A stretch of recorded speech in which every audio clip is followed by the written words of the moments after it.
I think what people get confused is, they're grinding with a goal. And I'm not saying you shouldn't have goals, but you should be grinding for grinding's sake. You should grind because that's what you do. You're passionate about what you do, and so you're waking up every day with this concept of, I have 24 hours and they're mine. This 24 hours belongs to me. Right. And whatever I do in this 24 hours will determine where I'll be tomorrow and the next day. And I think that's what people need to focus on. Like, get off of this. I want to make 6 figures. I want to drive this car. I want to live in this house. I think what people should be focusing on is, I have 24 hours. Like, Oprah only has 24. Yeah. Bill Gates only has 24. Like, Warren Buffett only has 24 hours.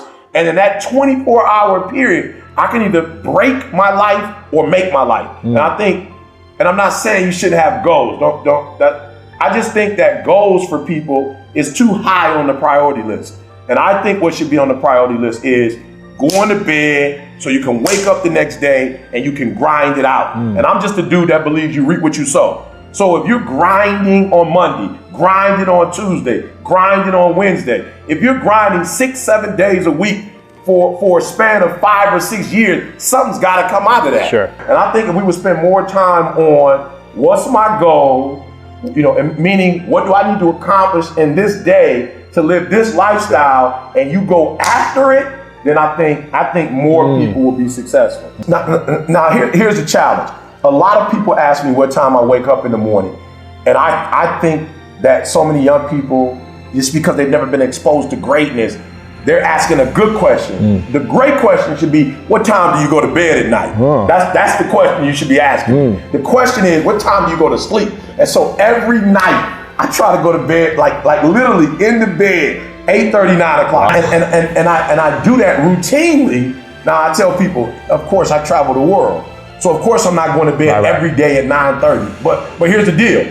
When I can, what happens is I create this habit that my body believes that, all right, 9:30, all right, you wake up at 3, which means I'm getting 5 to 6 hours of sleep, which is pretty good, right? But here's the trick. When I came to California, my body still woke up at 3 something because it's accustomed to going to bed at a certain time. My body doesn't really know what time it is. Like, my body's it's not knowledgeable of time zones, right? My body just knows that this is the time we normally wake up. So I go to bed consistently early. I wake up early. Now, this is why I wake up. Now, if you're listening to me, you're an entrepreneur, you have to hear this. There are people who graduated magna cum laude. I didn't. There are people who were born into wealth. There are people who were born into a certain network. I wasn't. But here's the trick. Even though I don't have what they have, I can outwork you. So if I'm getting up at 3 o'clock in the morning, and as sweet as you are, networks, parents, wealth, opportunities, and you're getting up at 8, I've got a 5-hour jump start on you. Like, I don't care who you are. If we're traveling to the same city and I take off 5 hours before you, 9 out of 10, I'm going to get there before you get there. Right. So my trick is I get up at 3 o'clock in the morning because I didn't know who my biological father was. It took me 12 years to get a degree. So I wake up earlier because that guy who is deeper than I am, who has more advantages or opportunities than I have, when we get our contract to that same company, when my contract gets to that guy, that CEO reads my contract at 3:30 in the morning. He's like, this dude is serious. Wow. So I know this guy graduated magna cum laude, but he sent me his contract at 9. Eric sent his at 3:30. Like, you got to give me a shot. You got to give me at least an interview, right? For the 3:30 thing, you got to give me an interview. So what I'm trying to explain to people is my ritual is I'm going to beat you to the spot. I'm going to beat you to the spot. That's what it's all about, right? For those of us who play basketball, or those of us who play football, sometimes it's not about being the greatest talent. It's about beating a person to the spot. So if I beat you to the spot and I got an open shot, it doesn't mean I'm the greatest, but I beat you to the spot, right? I created my own shot. I created my own space. That's what the crossover is about. The crossover is about creating your own shot, creating your own space. And the way I have become a millionaire, and the way I've become one of the top motivational speakers in the world, nobody knew who I was 6-7 years ago, is I created space. I created space. I've given myself an advantage that others don't have. And is it hard? No, not really. You just wake up earlier. You can take naps during the day if you want to, right? So it doesn't mean you have to stay up the entire day, but it does mean you have to get to the spot before everybody else. I have boundaries. So just because it's my company, it doesn't mean I can take calls all day. Right. I have boundaries. So you can't call me at a certain time. Why? I'm working. So if I'm on the phone all day, and I'm saying this to entrepreneurs, because one of the gaps, and we'll talk about this later in the show, but you got to find the gaps. And one of the gaps with entrepreneurs is that they feel like because they own their day, they can spend it like they want to. You cannot spend it like you want to. So if you were working for IBM or you were working for Ford, whoever you're working for, you couldn't be on the phone all day at a major corporation talking on the phone. So why do you allow yourself to talk on the phone when it's your business? Matter of fact, it's yours. You should make sure there's no phone calls going on because it's your business. So one of my rituals is when I get started, there are no interruptions. Wow. When I get started, I don't care if it's my wife, my children, they know that from a certain time frame, I'm going all in, and I can't go all in answering the phone. I can't go all in watching TV. I can't go in with the distraction. And so some entrepreneurs are like, why am I not blowing up? Because you're not in abstraction. You don't have that moment of your day. I don't care if it's 2 hours, 4 hours, where you shut the entire world out. No Twitter, no Facebook, nothing. No Instagram, which we love the most. No Instagram. We love that Instagram. But just for 2 hours, I'm going in, and then once I come out, then we can do Instagram. And I'll be honest, your content probably would be stronger if you had that time of isolation, of solitude, where you give yourself a chance to think, you give yourself a chance to go in, and when you go in, you go 120%. Execution in business is like a heart beating as it relates to your body. Once that heart stops, that's it for your body. When you're not executing as a business person, as an entrepreneur, it's over for you. I just think, man, for a lot of people, they have not literally sat down and thought through, what will this take? Yeah. Okay, so I want to be a real estate. Yeah, okay, real estate is great. But have you spent months and years asking yourself, what are the qualities of a great real estate, individual? What are the great books that we need to read? What's the knowledge that you need to know? Like, I think people get started from feelings. They get started from these great ideas, but they don't get started from facts. Yeah. And I'm telling you, one of the things Warren Buffett said that blew my mind, when they asked him his routine, he said he spends the first, well, he didn't say first, but he just said 6 hours a day he's reading. Wow. And I'm like, okay, so just in case you missed that, because I don't want you to go and just buy a whole bunch of books and start reading for 6 hours a day. What I heard was his decision-making process is so much stronger than mine's because it's based off of 6 hours of information. Wow. That's incredible. So you spent 6 hours. So a lot of basketball players that I meet, D1 ballers, they spend more time playing the game than they do studying the game. So they don't like watching film. They don't like practicing.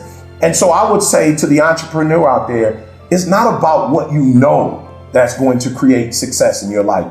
It's what you don't know. It's the gaps that's going to break your company.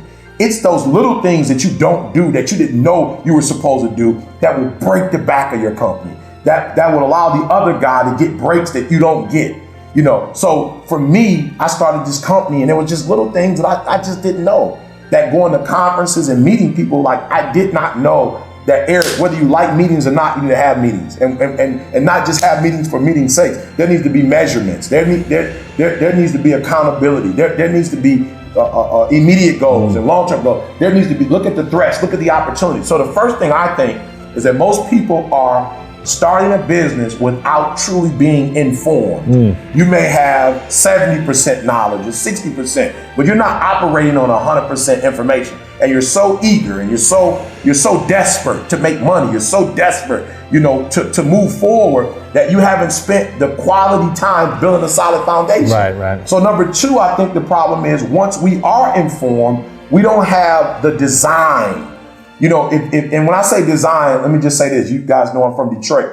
We call it recall in Detroit. So a car industry would make a car, but the design of that car is not thorough. So they have to call it back. Yep. Something wrong with the brake system, something wrong with the acceleration, something's wrong with the ignition, which could create death. Sure. Right? So it has for many people it has. So what they have done is they have created a car, but the design was not of greatness. It was not excellent. And so I would say to people, number two, after the knowledge, make sure that your design, the design of your company, the strategy of your company, the infrastructure of your company is sound. Because what we've discovered is that most companies don't make it past 3 years. Now, I don't know the statistics, but they're high. I think it's over 60% of first-time businesses don't make it past 3 years. Why? Because they're building off of sand and they're not building off a solid foundation. So number two, make sure your infrastructure is solid.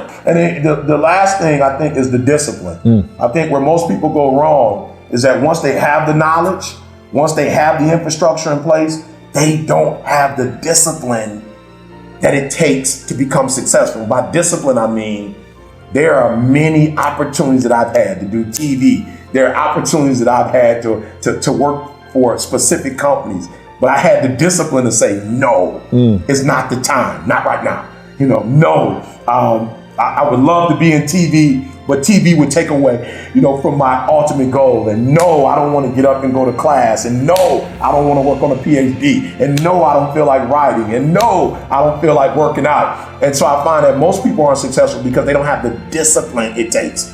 The discipline to say no when they should say no, the discipline to say yes when they should say yes, and more importantly, the discipline to wait. And so for a lot of us, we get broke in that waiting process, and I found that a lot of companies that initially told me no, and I said no, I can't do it for that price. I can't do it under these circumstances. That 3 years later, when my videos kept going up, the numbers kept going up. Now they're like, Eric, we want to work with you, and they're willing to pay me what I feel my product is valued at. Sure. And why? Because I waited.